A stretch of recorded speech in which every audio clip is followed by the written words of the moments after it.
In this powerful chapter, Genevieve Behrend expands our understanding of how we relate to the universe around us, not just as observers, but as co-creators.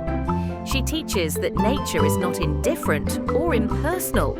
It is responsive to the direction of your thought. She begins by reminding us that everything in nature is governed by law, and that law is spiritual at its core. Just as gravity, electricity, or magnetism operate according to invisible principles, so too does the law of mental attraction. When you understand and align with this law, nature itself begins to respond to your thoughts, your words, and your expectations.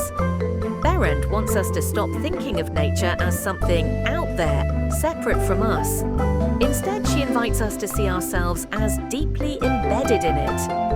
Your thoughts are part of nature, and when directed with clarity and feeling, they ripple outward, influencing the environment, drawing people, conditions, and events into harmony with your inner state. She uses the analogy of a mirror. The world reflects your dominant mental patterns. If you see life as harsh, difficult, and lacking, that's what you'll encounter. But if you hold images of peace, abundance, and joy, nature reflects those conditions back to you. But this is not about wishful thinking. It's about understanding that nature is intelligent, orderly, and precise. It listens to your mental pictures just as soil responds to seeds. If you plant negativity, struggle grows. But plant beauty, love, or success, and nature will cooperate with that. One of the most profound messages in this chapter is the idea that you can command nature, not by force, but by faith and alignment. She explains that when you quietly and confidently assert your word, backed by belief, nature begins adjusting its outer forms to suit your inner intention. She encourages the reader to test this law in simple ways.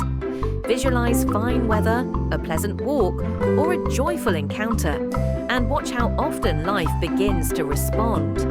These aren't coincidences, they are signs that the law is at work. Behrend is careful to explain that we must approach this with reverence, not arrogance. We don't control nature like tyrants. We partner with it through love, clarity, and cooperation. The more you live in harmony with natural rhythms and universal truth, the more effortlessly things unfold. She closes the chapter with a beautiful affirmation. The power within me is one with the power of nature, and I direct it wisely and lovingly.